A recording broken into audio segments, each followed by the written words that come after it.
Hi guys, Terry here with another video, and today we're going to be talking about a kind of review-ish topic. I was watching a YouTuber by the name of HelloGreedo the other day for the first time, and one of the topics he had was explaining the different viewing orders that people had when marathoning the first 6 Star Wars films. And it got me thinking about another impactful series of 6 films. But rather than taking place in a galaxy far, far away, this fantasy takes place in Middle-earth. I'm sure I don't need to tell you that both The Hobbit and Lord of the Rings were both influential as books and as film adaptations. LOTR alone became one of the most exceptional film trilogies in the world. The Hobbit was, subsequently, in popular demand for the Peter Jackson touch, given that he, his writers, Weta, and all of the others who contributed to the film being made did such an incredible job. That all being said, there are mixed reactions to the Hobbit trilogy. You get people who hate it because of its inaccuracies to the book, you get people who hate it because of things in the movies that bother them as moviegoers, you get people who love the liberties taken despite loving the books, and you get people like me who hated the book but loved the films. And there are more, but you catch my drift. Overall, the trilogy was pretty damn successful and released the last extended version last year in November. Taking all of that into consideration, let's say you want to watch all 6 films. What order are you going to watch them in, and why? Well, that's what I'm hoping to kind of answer here today. Keep in mind, this is based only on my own speculations and opinions. You're free to watch these in any order that you would want, and for whatever reason. Now, unlike the original 6 Star Wars films, the newest films in the LOTR Hobbit saga were a little bit better at making the 2 trilogies it had mesh and interconnect, giving an expanded and consistent feeling to the universe that they had created. Though I won't pretend that it wasn't ham-fisted a lot of the time and pandering to the fans a little too much, to the point where even I rolled my eyes at the occasional nod and winks. One in particular is the over-focus on the addictive powers of the ring, which wouldn't have had any effect on Bilbo at that point in time, and his using mine and Smaug using precious in reference to it sometimes made me go, fucking really? I mean, granted, there are some other nods that make me kind of go, oh, alright. Kind of like when Legolas gets them cornered in the forest of Mirkwood and takes this pendant off of Gloin, and he looks at it and is like, oh, was this some sort of goblin mutant? And Gloin goes, that's my wee lad, Gimli. I was kind of okay with that one. The trilogy also did a really cool thing at recreating the opening parts of Bilbo as an old man in the Shire just before his 111th birthday and Gandalf popping in. We see a great Frodo cameo just before he pops out of the house to wait for Gandalf in the little wooded area. We see Bilbo writing his book that he mentioned in Fellowship, and they matched not just the actors for the main stuff, but the scenes, and they even brought back a lot of the extras that were in the original films. It's pretty damn cool how they made the beginning of Fellowship focus on Bilbo's end of it, you know, where he's behind the door and saying no thank you and all that stuff, before he receives Gandalf, and then in Battle of the Five Armies, we see him doing his no thank you speech. We actually see it instead of just hearing it. Nice little bonus there. And then he hears Gandalf, and then he goes to let him in. And I really like that. I think that actually worked. And this is pretty cool. It allows the viewer to pick whether they want to start the marathon with the Hobbit series that's based in the fact that it's a flashback, or the more current LOTR events. It makes a nice little circle. So a circle has no beginning or end, and therefore we've got to create one. If you start with The Lord of the Rings, you get a much more political and subdued set of films. Of course, there's humor, action, and all that stuff, but these films are just quieter and more fixated on running and walking to places, political struggles, bursts of battle, such as in The Two Towers. A lot of that film is spent talking and prepping and all that stuff. Yes, the battle does eventually rage and goes on for quite a while, but even that is intercut with the most dull scenes of rallying the Ents. And while that's important and powerful even, given what it means later for Isengard and what it means for our characters, it still shows that there is more focus on political balance and quiet character development than necessarily in the Hobbit series, which is more or less action-oriented. The Lord of the Rings just seems more focused on going from quiet to big.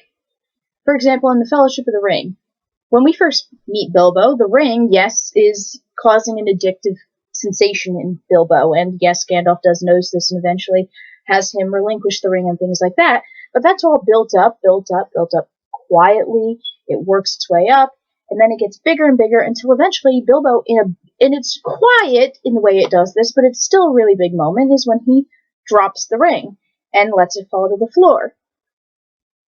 Then it's built up with Gandalf going to learn more about where this possible ring came from and things like that.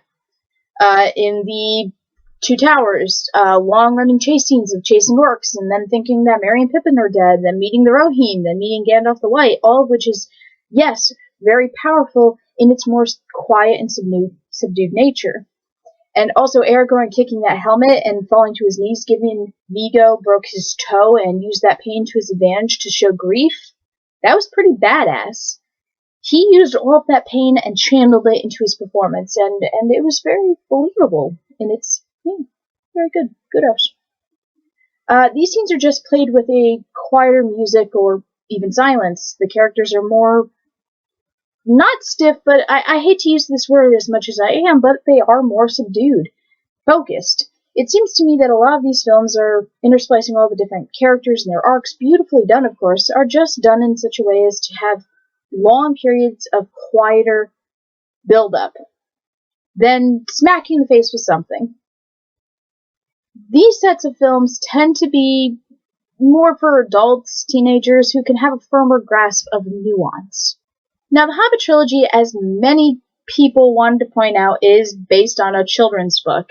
It is, of course, tied into Middle-earth proper, and it's actually the thing that set it all up. But unlike its much larger counterpart, it's a much more straight-up, forward-action adventure story. Go to the mountain, reclaim Erebor, slay the dragon, get all the gold in the kingdom that comes with it. That's it. That's the very simple gist of the story. And in the book, it's, as I said, it's simplistic, and the characters are not developed enough, in my opinion. Yes, of course, the story is meant to focus on Bilbo. But if you're going to have that many side characters, they gotta have something going for them.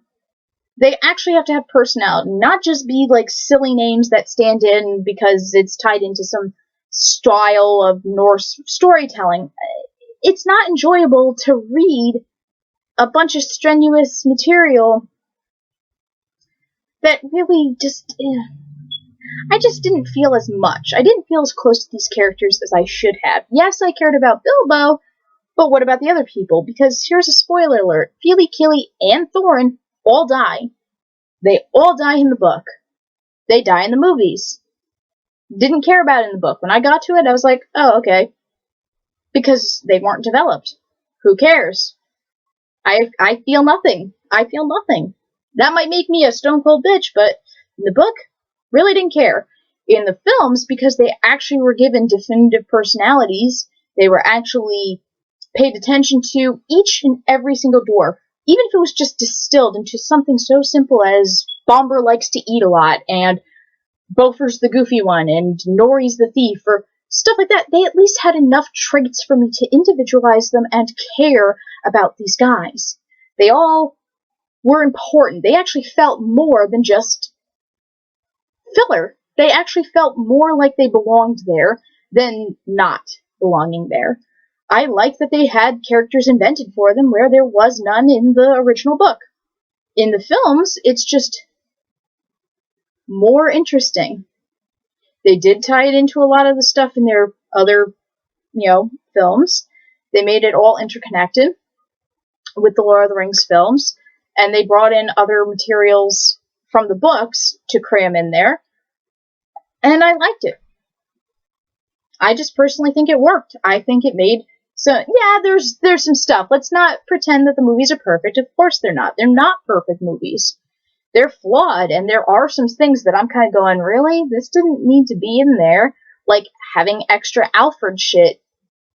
Didn't care. Now, I have the extended edition of the last film, and I do like that Alfred does have a conclusion to his story, but there's just, if you watch the original cut, there's just too much Alfred.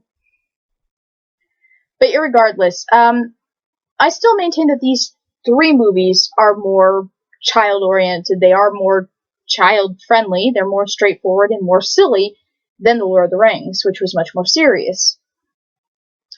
And while, yes, there's a big battle and stuff like that, and it does get very emotional, it still has, I don't know the right word I'm looking for, it's just tonally, they did kind of keep it more kid-friendly-ish, and a little bit more faster-paced, a little bit more energized, and just going on aesthetics, just looking at the films, I feel that there was just more vibrancy in the color of The Hobbit, even in its darker moments, than, say, Lord of the Rings.